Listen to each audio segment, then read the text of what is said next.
Alright, welcome to my tutorial on creating simple macros in Excel. Now, macros is a set of automated procedures that is used to complete a task over and over again, and is often used for tasks that are completed on a more regular basis.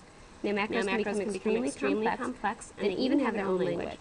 However, in this video, I'm going to keep it simple and show you how to use the recorder tool to create basic macros. To start off, we're going to need to get the developer tab up here in your developer tab. To do that, you're going to have to click on File ribbon up here. And to do that, you're going to have to go down to the bottom and select Options.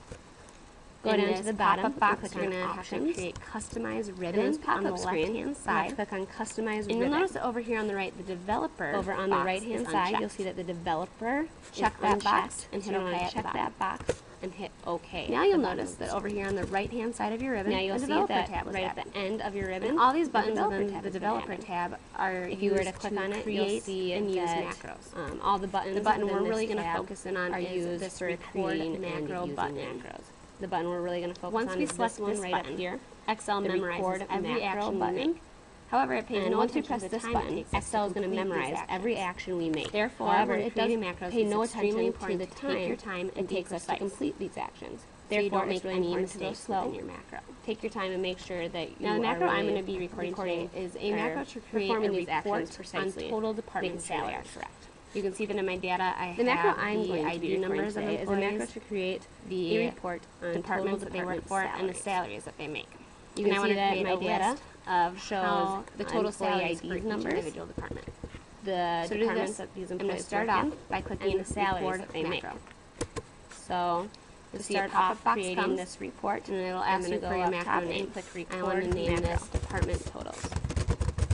It's important to note that when creating a macro name, I'm going to name this must be one word, so there can be no spaces. It's important to realize that here, now the shortcut key names can only be one word, so no spaces. The key that when you press it, Excel will perform your macro for you. This is the key that when I press this button, I'm going to choose the letter D. Excel will perform this macro for me. For this macro, the letter that I'm going to use. And finally, you can choose where you want to store this macro. And finally, you can store it in this workbook. You can choose where to store it in a brand new workbook, or you can store it in your personal macro workbook, which would this is just basically storing it within your computer in a brand new you can perform this, or rather in your personal macro workbook. And this would just basically be saved to your computer. For simplicity, I'm going to select this macro and store this in this workbook. For simplicity, OK. I'm just going to choose. And now Excel is recording this macro in this every action that I do. Now I'm going to press OK.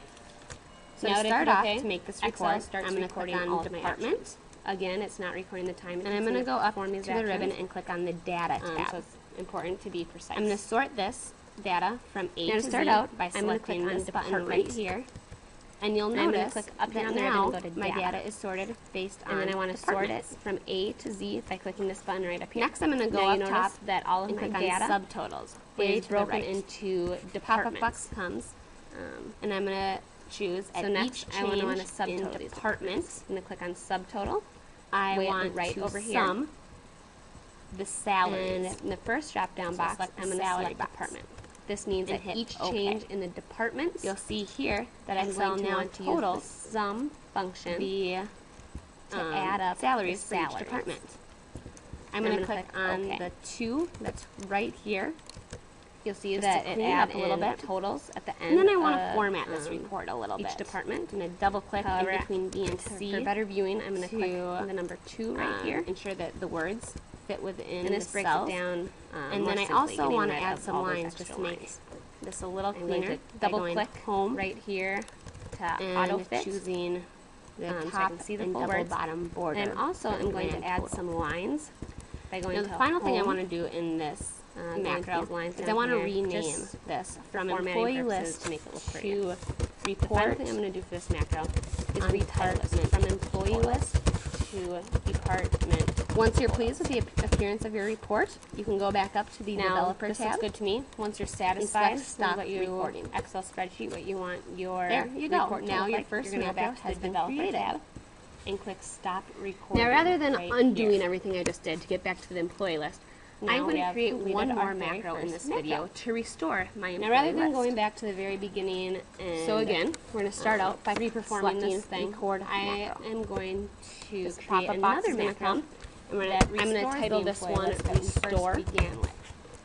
And for the shortcut key, I'm going to select very similar thing. Again, I want to store this macro in this workbook, once again, so I'm going to select hit record.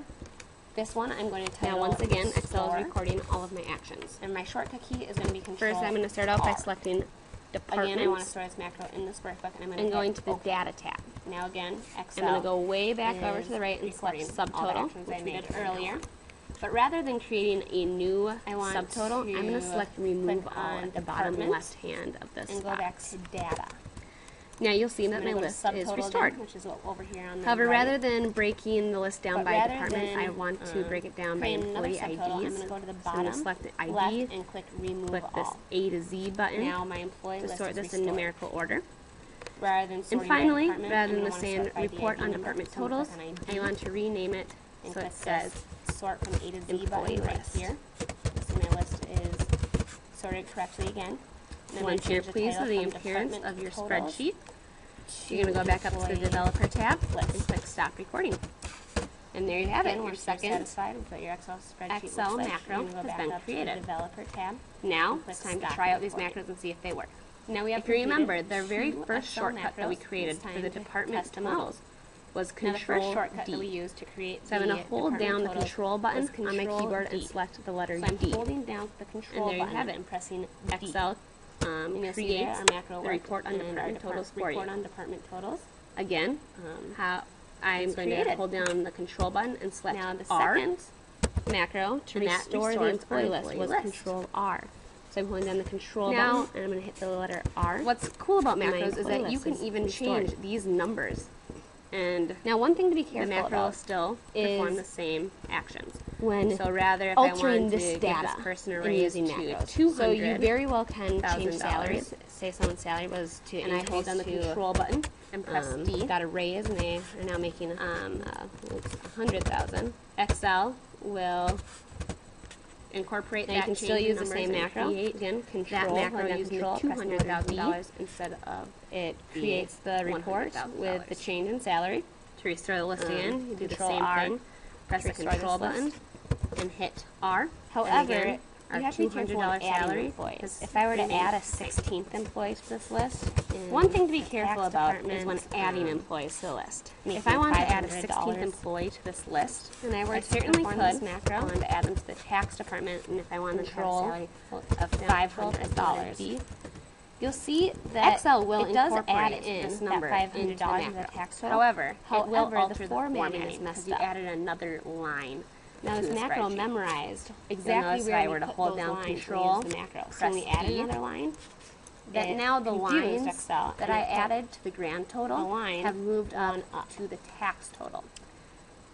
Now if I go to Control R to restore this data, it does bring it back to normal again. If you ever want to add employees to this list, you would have to re-record this macro in order to your macro every time that you were to add data to your list. Rather, I'm just going to delete this. And I hope you found this video helpful when using macros. I hope you found this video useful in creating basic Excel macros, and I hope this encouraged you to learn more about macros and all about these useful tools.